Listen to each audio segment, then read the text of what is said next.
Hi everyone, and welcome to bitterly cold England. Hat, scarf, as the meteorologists have been telling us, the beast from the east is battering England as we speak, and we're having -11 and -12. I'm assuming it's not quite as cold where you are. It's not that cold in here either. I just thought I'd put that on for a joke. I think it's going to be too hot, so I'm just taking it off. Okay, so welcome to the second part, or the second session of Module 4, Leading Change and Continuous Improvement. And as I've already indicated, there are two readings we're going to focus on in this particular presentation. That's those exploring your role in leading change and in dealing with resistance to change. And hopefully by the end of the session we'll have covered enough information to get you or help you to identify your role in ensuring effective change. There's a couple of things I wanted to share with you. First of all, I am keeping a track of how people are engaging and participating. Colleen and myself have been into some of the discussions and added a few comments, and we'll do more of that. But just to show you, I'm dragging it over from another screen. There we go. Thank you very much to Gerard, Victoria, Aofi, Soraya and Natalie for getting in there and making some contributions. Those have been really valuable, and it's a good start, and I'd really encourage the rest of you to get in and read those. Reading those contributions, they've been a really good introduction as well to the sort of topics we're going to, or the things we're going to explore in this video. For instance, Gerard introduces or touches on his issues around dealing with resistance to change amongst his team, and hopefully we'll unpick those a little bit more.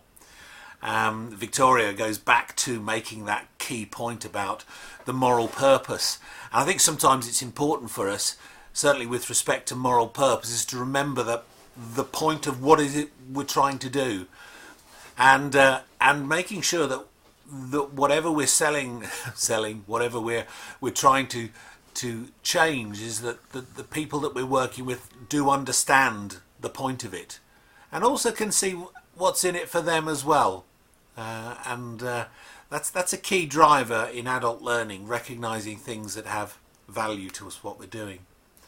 Soraya points out that she misses the face-to-faces, and I'm sure you do, but please don't underestimate the value of these interactions. And back to my comment a few seconds ago about getting online and sharing. Already some of the people who've contributed have started reading others' contributions and adding to those, and that's really powerful.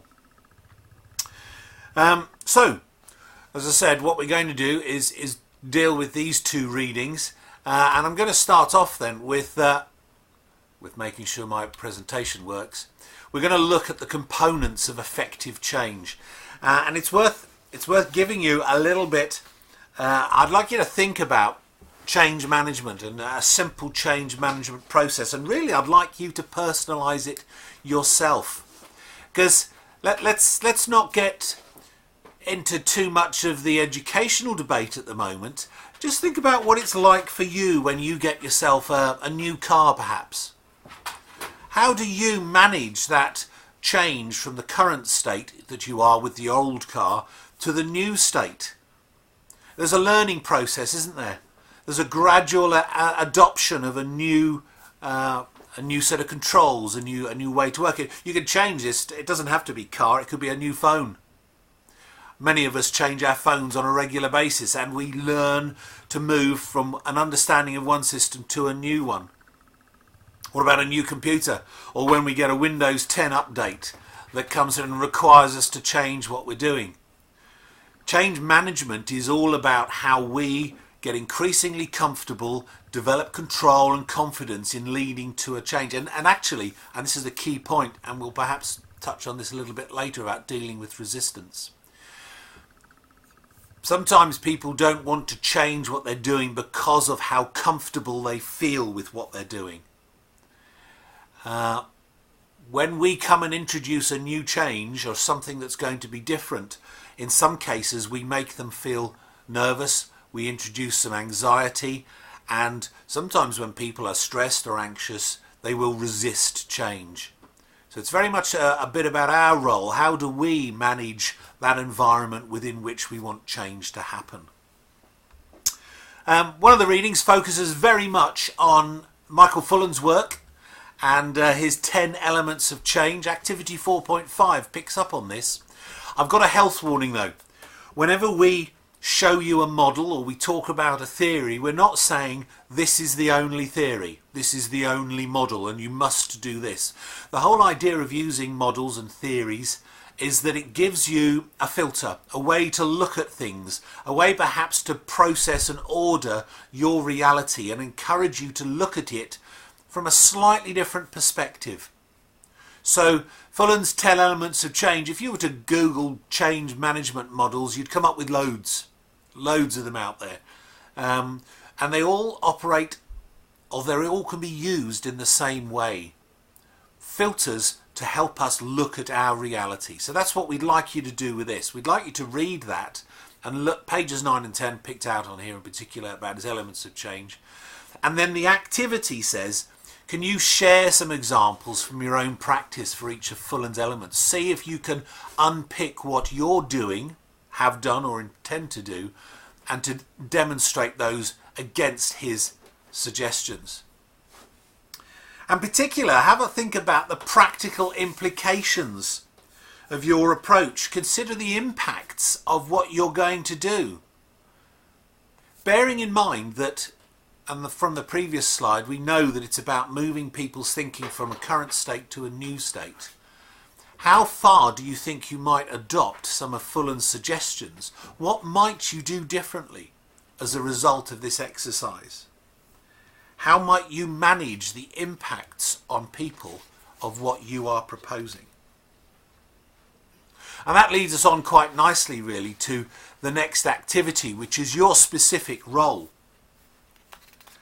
That role in a middle leader's role in change. Reading 3 is talking about 6 different styles, 6 different roles, and they're identified on the screen here. Are you an advocate, a role model, a decision maker, voice, motivator, enforcer?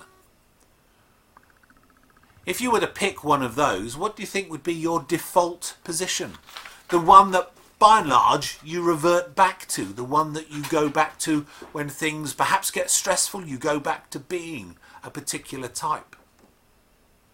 Again, there's lots of leadership models out there, and I know you'll have seen some of them in this program. This one asks you to think again through a particular set of filters.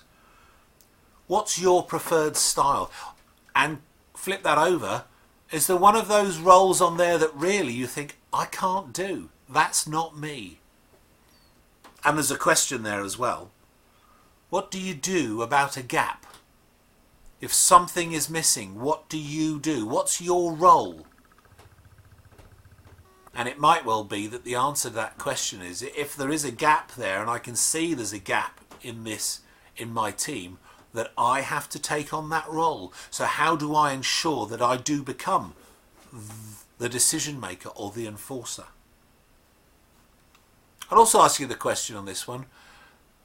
As you initiate change, are you absolutely clear about what success looks like? What will success look like for you in your model?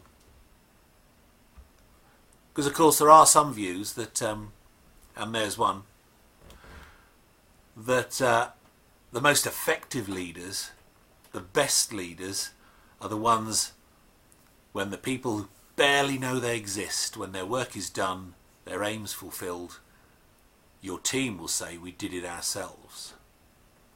Now, if we are going to truly exploit or explore distributed leadership, surely that's a success criteria for us.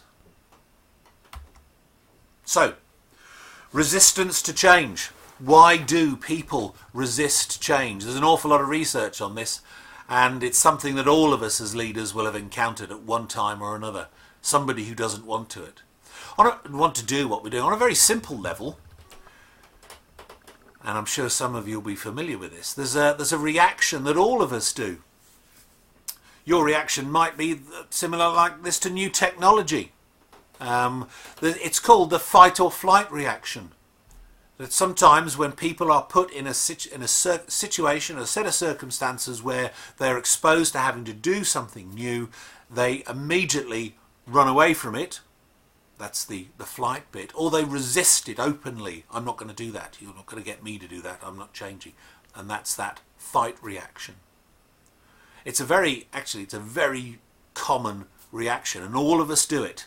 All of us will do it in one way or another. Being aware that we do it is quite critical. And it's driven by a fear, a lack of knowledge, or perceptions of what's going on, or a misunderstanding. There are other reasons why we sometimes resist change, and I know you've seen the iceberg model before, and it's a very useful model, again, just to get us to keep thinking. You'll remember with the iceberg model is that we only see the bit on the top, the visible part of the organisation, but underpinning the way we do things are a whole set of traditions, shared assumptions, norms, unwritten rules, stories, values, perceptions that shape the way people do things. For me, the iceberg model has always been, as a leader, about how do I get an understanding of what is going below the waterline. And really, that's only achieved through getting to know the members of your team as best you possibly can.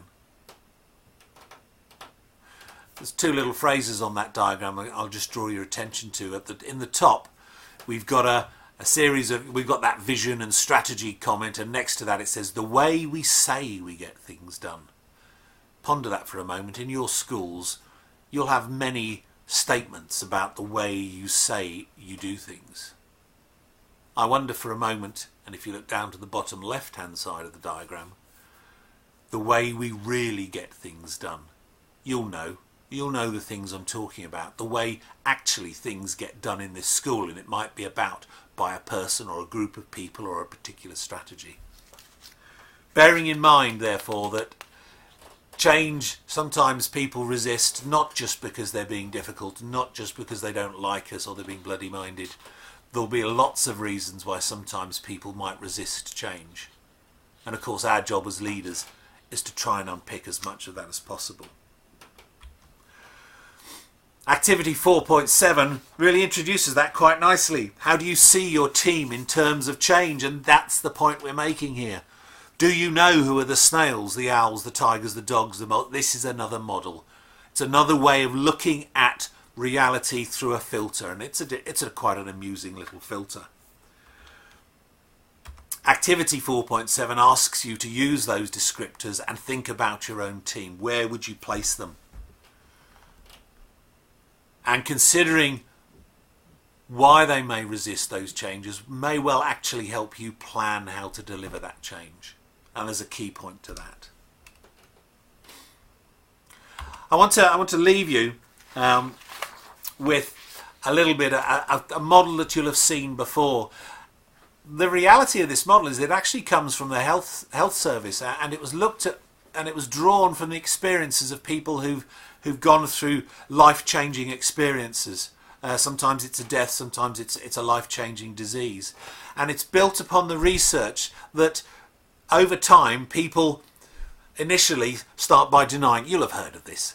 There's denial, and after denial becomes anger, and then confusion and depression and crisis, acceptance, new confidence. You can see that, and you'll have seen this model, I'm sure, or heard the phrases at least used in many places. I have had leaders say to me that they're very particularly reassured by this model, not because they're out of it. In fact, they're describing where they are with their team as in a sense of crisis, but they were able to see that somebody having done this research tells them there is a way out of this.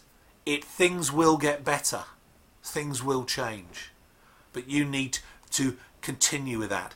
The other interesting axis, because I've mentioned time there, but the other interesting axis to look at is self-esteem, because it is about how people feel.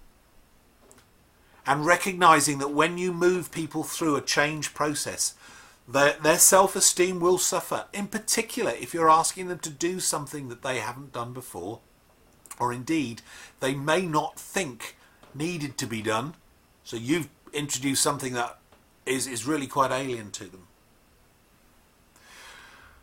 So recognising where people might be on that is another powerful tool for you, because if you know that somebody, by and large, people will go through this process denial, anger, confusion, depression, but then they want acceptance.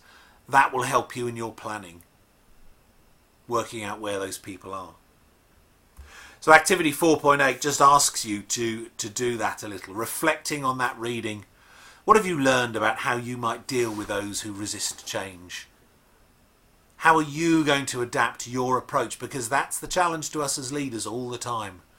How do we create the environment within which change can happen?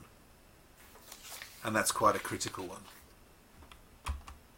Okay, that's the briefing and the slides. I said, again, I'll make those available to you.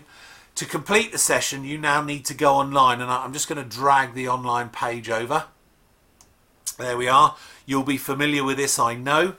And you can see there's been some activity on there, the activity announcements. In the forum, just to remind you, they're back in a focus on leadership learning. There are some other activities, 4.8, 4.7, 4.6 and 4.5. And I'd really like you to go into those. And just to remind you about these contributions, I'm not looking for huge essays. Colleen and I are not looking for long written accounts. Really, we're looking for an interaction. We're looking for you to see what other people are saying, to pull out key messages from the readings and your thoughts on those, to blend them with the thinking of other people, to see as a result of that whether or not you can come up with some new thinking. That activity 4.8 in particular is a key one because it asks you to draw it all together. Having done this, having read those readings, having thought about these key messages, how are you going to lead your team now? And of course, that's the key essence of leadership going forward. Okay, I look forward to seeing more of you online. As before, I will send you a link to this video and I'll do some nudges. But if you've got any questions, please feel free to get in contact with me through Knowledge Hub. Bye now. I'll now go and dig the car out of the snow and so I can get to my next meeting. Bye now.